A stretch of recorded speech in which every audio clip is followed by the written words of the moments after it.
In the year 2045, virtual reality had evolved beyond mere entertainment. It was a portal to the past, a bridge between generations where history wasn't just read or watched, it was lived. The M12 Fury VR experience, developed by the National World War II Museum in partnership with cutting-edge tech firms, promised an unfiltered immersion into the brutal winter of 1944. Users didn't just observe.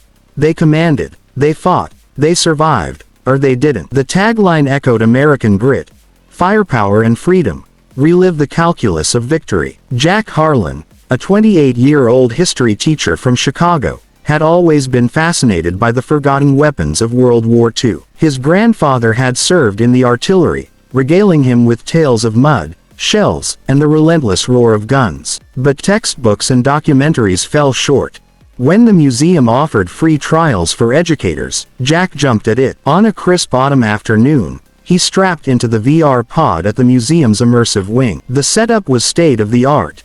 Haptic suits that simulated cold winds and recoil shocks, olfactory emitters for the scent of gunpowder and diesel, and neural interfaces that blurred the line between simulation and reality. "Welcome to M12 Fury," a gravelly voice narrated as the pod hummed to life. It was modeled after General Patton's timbre, motivational, no nonsense. "You're about to step into the boots of Technical Sergeant Robert Harlan, 991st Field Artillery Battalion. December 17, 1944. The Ardennes Forest. The Germans are launching their last desperate offensive. Your mission: harness the M12 Gun Motor Carriage.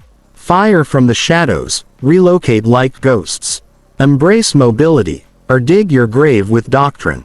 Firepower isn't just about the boom, it's about freedom's thunder." The world faded to black, then exploded into white.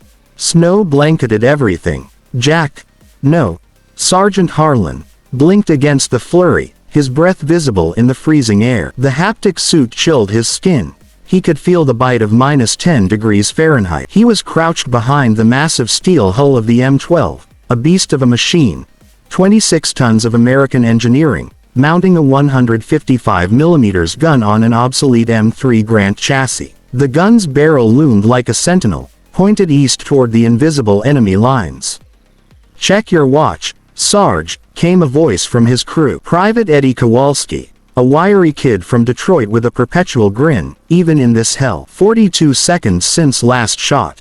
"We gotta scoot." Harlan nodded, his gloved hands gripping the cold metal. The crew, 12 men split between the M12 and the trailing M30 ammo carrier, moved like a well-oiled machine. They were the underdogs, piloting a weapon the brass had mothballed, only to resurrect it when the going got tough. The M12 wasn't pretty. It was a Frankenstein of World War I French artillery and outdated tank parts. But it could hurl a 95-pound shell over 12 miles, smashing tigers and bunkers where lesser guns whimpered. The engine roared to life, a continental radial beast that shook the ground. Harlan climbed aboard the open rear platform, exposed to the elements but alive with purpose. "Move out. Next position, grid Echo 5. As the M12 lurched forward, tracks crunching snow and frozen earth, Harlan's mind raced through the briefing. In this VR branch, choices mattered. Stick to old towed gun tactics. Dig in, fire prolonged barrages, and German counter-battery would rain death. Embrace the shoot and scoot, fire quick, displace fast, and survive to fight another day. The sim pulled from real doctrines, with AI adapting to user decisions, drawing on declassified archives for authenticity. Through the forest, branches whipping past. Forward observers had radioed a target. A German artillery battery dug in near Ardennes, pounding American infantry. Harlan's crew had fired 3 rounds, enough to disrupt, not enough to linger. Now, the clock ticked. German sound-ranging mics would have triangulated them by now. 5 to 8 minutes until retaliation. "Contact. Enemy spotters at 2 o'clock," yelled Corporal Ramirez from the M30. A flash in the distance. Muzzle fire. No, just paranoia in the snow. Harlan pulled up the tactical overlay, a holographic map projected in his HUD. VR perks. Enhanced visuals for education, but toggleable for hardcore mode.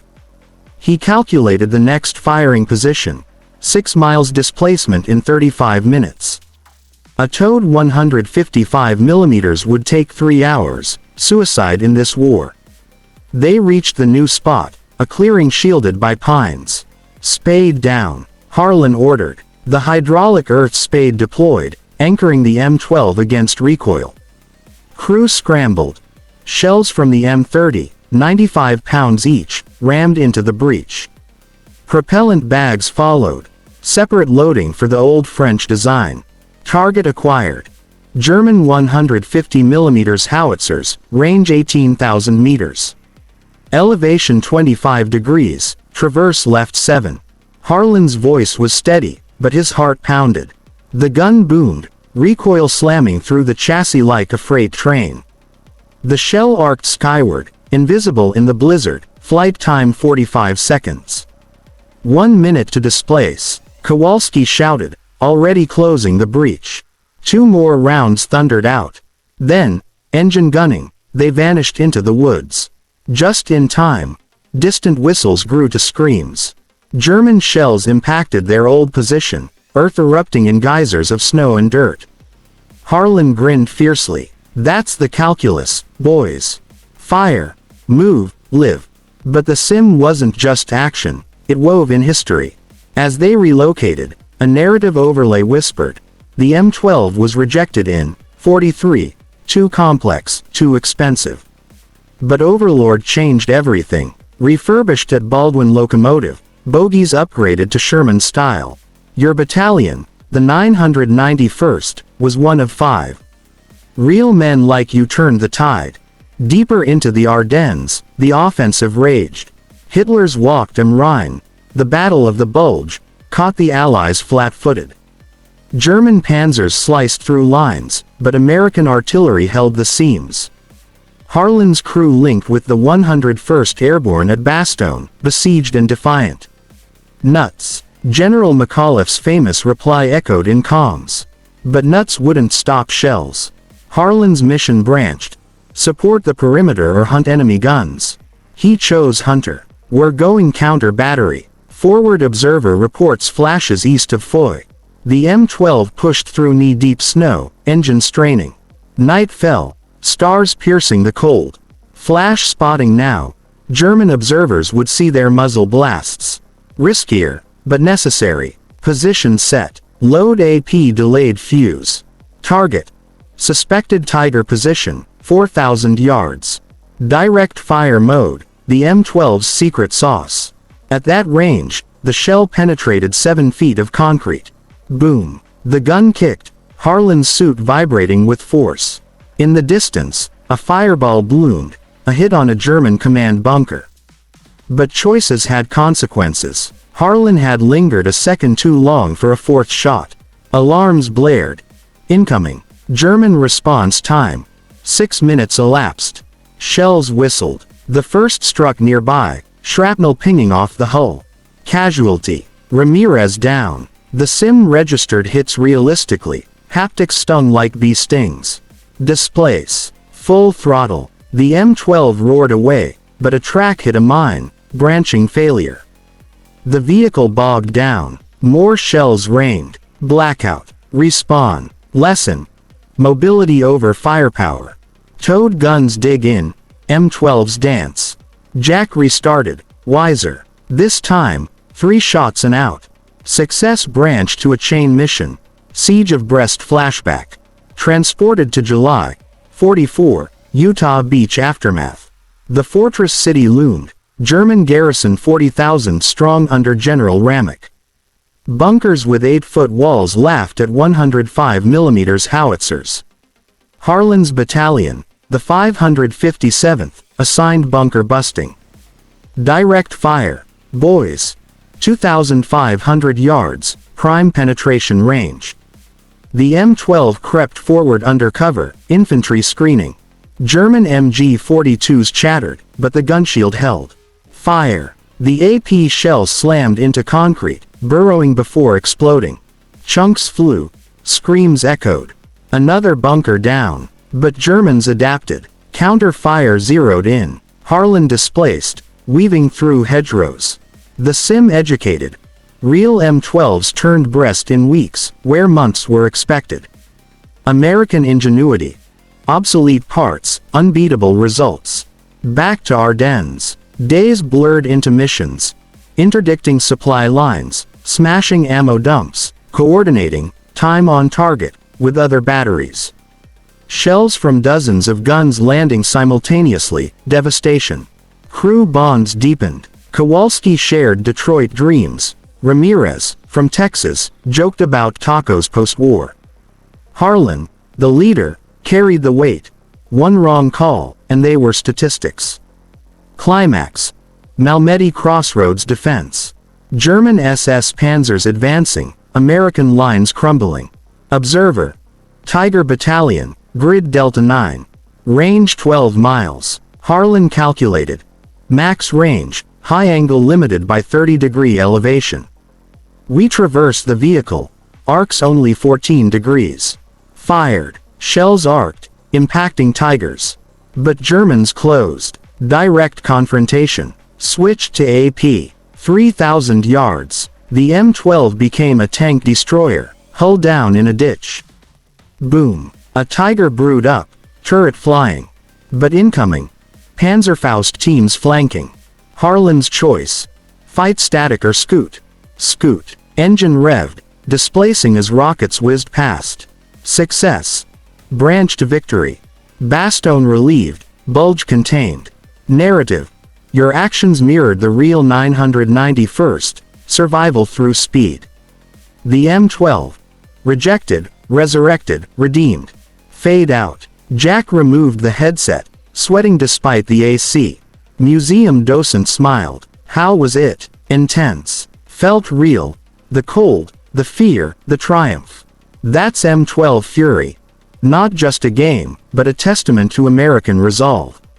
Firepower and freedom, etched in virtual thunder. Jack Harlan exited the pod, but the experience lingered like a dream half remembered. He wandered the museum halls, artifacts gleaming under lights. A real M12 shell casing, pockmarked from use, photos of crews in snow gear, faces grim but determined. The VR had hooked him. He booked another session for the next day. Session 2. Advanced mode. No HUD aids, pure immersion. Back as Sergeant Harlan, December 18th. The Bulge was worsening. Fog and snow hid German advances. His crew was exhausted, rations low, but morale held by threads of camaraderie. Sarge, radio from HQ, Kowalski said, handing the handset. Static crackled. 991st, proceed to Werbomont. Enemy artillery pounding the 82nd. Coordinates incoming. The M12 trundled along icy roads, passing wrecked jeeps and frozen bodies, American GIs caught in the initial onslaught. The sim pulled no punches. The scent of cordite and blood was visceral. They arrived at a ridgeline overlooking the Amblev River. Observer. German 105mm batteries, camouflaged in woods. Range 15,000 meters. Setup. Spade down, crew loading. Harlan computed firing data manually. Wind, temperature, barrel wear. Math was key. Wrong angle, and shells fell short. First round. Boom. Flight time 40 seconds. Impact confirmed by radio. Good effect on target. But German response was swift. Sound ranging had them. Incoming in 5. Displace. The M12's mobility shone. Tracks gripped slush, engine growling. They relocated 2 miles north, firing again. This cycle repeated. Fire, move, fire. Hours passed in sim time, condensed for user. Harlan's decisions branched. Ignore fatigue, and crew efficiency dropped, leading to misfires. Night mission. Flash spotting risk high. Low light mode, Harlan whispered. They fired at dusk, muzzle flashes like beacons. Hit a German command post. But spotters saw. Shells fell close, one glancing the M30. Ammo low. 2 rounds left. Choice. Risk resupply or withdraw. Resupply. They linked with a truck convoy under fire. Gunfight ensued. German infantry ambush. Harlan manned the .50 calories mount, haptics recoiling as he mowed down attackers. For freedom. The sim prompted, Patton's voice urging. Survived. Resupplied. Pushed on. Flashback branch. Origin story. Transported to 1943, Aberdeen Proving Ground. As an engineer, Harlan tested the prototype T6. Too heavy, Brass said. Towed guns suffice. But he advocated. Mobility saves lives. Rejected. Mothballed. To reach exactly. Imagine the full narrative with more descriptive passages, dialogues, and submissions. The frozen Ardennes Forest seemed to close in around them like a living entity, branches laden with snow drooping under the weight of winter's fury. Sergeant Robert Harlan wiped the frost from his binoculars, scanning the horizon for any sign of movement. The M12 Gun Motor Carriage idled beneath him, its engine a low growl that vibrated through his boots. The crew was silent, each man lost in his thoughts, the cold seeping into their bones despite the layers of wool and leather. "Think they're out there, Sarge?" Private First Class Eddie Kowalski asked, his breath forming clouds as he spoke. He was leaning against the ammo rack, a cigarette dangling from his lips, unlit to avoid giving away their position. "They're always out there," Harlan replied, his voice steady but his mind racing. It was December 20, 1944, and the German offensive had turned the quiet sector into a maelstrom of steel and fire. The 991st had been relocated 3 times in the last 24 hours, each move a desperate bid to stay ahead of the enemy's counter-battery fire. The radio crackled to life. "Falcon 6, this is Eagle Eye. Target sighted. Enemy artillery concentration at Grid Bravo 3. Request fire mission. Over." Harlan grabbed the handset. "Eagle Eye, Falcon 6. Coordinates received. Adjusting for range. 16,500 meters. Stand by for shot." The crew sprang into action. Corporal Juan Ramirez and Private Tom Wilkins hauled a 95-pound high-explosive shell from the M30 carrier, their grunts echoing in the still air. The shell was rammed into the breech of the 155mm gun, followed by the propellant charge. Harlan double-checked the calculations: elevation, deflection, fuse setting. One mistake, and the shell could land on friendly troops or fall short, wasting precious ammo. "Ready," Ramirez shouted. "Fire," Harlan commanded. The gun erupted with a deafening roar, the recoil slamming the spade into the earth. The shell whistled away, arcing through the sky. Flight time: 42 seconds. Harlan started his watch. "Load the next," he ordered, but they knew the drill. 2 more rounds followed in quick succession, the M12 rocking with each blast. "Spade up. Move out." The driver, Sergeant Mike Donnelly from Iowa, gunned the engine. The tracks bit into the snow, pulling the beast forward. The M30 followed, its crew scrambling aboard. They hadn't gone 500 yards when the first German shells impacted their old position. Explosions lit the night, dirt and snow showering the forest. "Close one," Wilkins muttered. Harlan nodded. "That's why we don't stay." Towed guns would be scrapped by now. As they relocated, Harlan thought back to the training in England. The M12 was an oddball, French World War I gun on an American tank chassis. The brass had called it unnecessary, but the men who drove it knew better. It was survival on tracks. As they relocated, Harlan thought back to the training in England.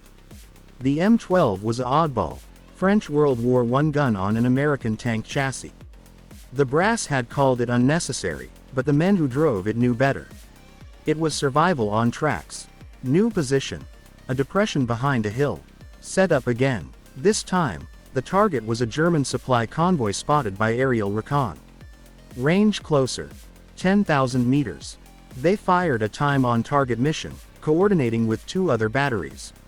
Shells from miles apart landed simultaneously, obliterating the trucks in a symphony of destruction. But the Germans were learning. A spotter plane droned overhead, its engine an ominous buzz. Flak. Kowalski yelled, pointing to bursts in the sky. Displace north. Double time. Harlan ordered. The chase was on. Through the night, they played cat and mouse with enemy artillery. Fire. Move. Fire. Ammo dwindled. Fatigue set in. Ramirez's hands shook as he loaded, but he pushed through. Dawn brought a new threat. Infantry patrol. German Volksgrenadiers, desperate and fanatical, emerged from the trees. Rifles cracked. Bullets pinged off the hull. Man the .50. Harlan grabbed the machine gun, sweeping the woods. Bodies fell, but more came. Kowalski tossed a grenade, buying time. Donnelly revved, crashing through underbrush. They escaped, but Wilkins was hit, grazed arm. I'm fine, Sarge, he said through gritted teeth. The sim paused for a medical tutorial. Field dressing in World War II, stop the bleed. Continued. By midday, they linked with the 82nd Airborne. Paratroopers cheered the M12. Big guns here. Mission. Suppress enemy positions for an assault. Direct fire. 2,800 yards. AP rounds into bunkers. Concrete cracked. Germans fled. Success. Branch unlocked. Personal story. Harlan's backstory, fictional but inspired by vets. Farm boy from Kansas, enlisted, 41. Lost brother at Pearl, drove him to excel. Crew shared. Kowalski's girl back home, Ramirez's family in Mexico. Bonding over sea rations, jokes about the French Frankenstein gun. Next battle. Houghton Bridge. Germans trying to blow it. Harlan's crew shelled the demo team from afar. Hit. Bridge saved. As days passed, the Bulge ground on. Snow turned to mud with thaws, then refroze. Supplies arrived sporadically. Ammo, fuel, hot coffee, rare treats. Climactic mission. Counterattack at Leglise. King Tigers rampaging. Harlan's M12 in ambush position. Wait for range. 3,200 yards. Fire. Shell struck turret ring. Critical hit. Tiger immobilized. But retaliation. 88mm shells bracketed them. Displace. Engine stalled. Sim failure branch if not maintained. Fixed with Kowalski's know-how. Escaped. Destroyed 2 more. Victory. Germans retreat. Ardennes secured. End credits. Real stats. M12s fired thousands of rounds. Minimal losses thanks to mobility. Jack's takeaway. This is how we teach history. Feel the weight, make the calls.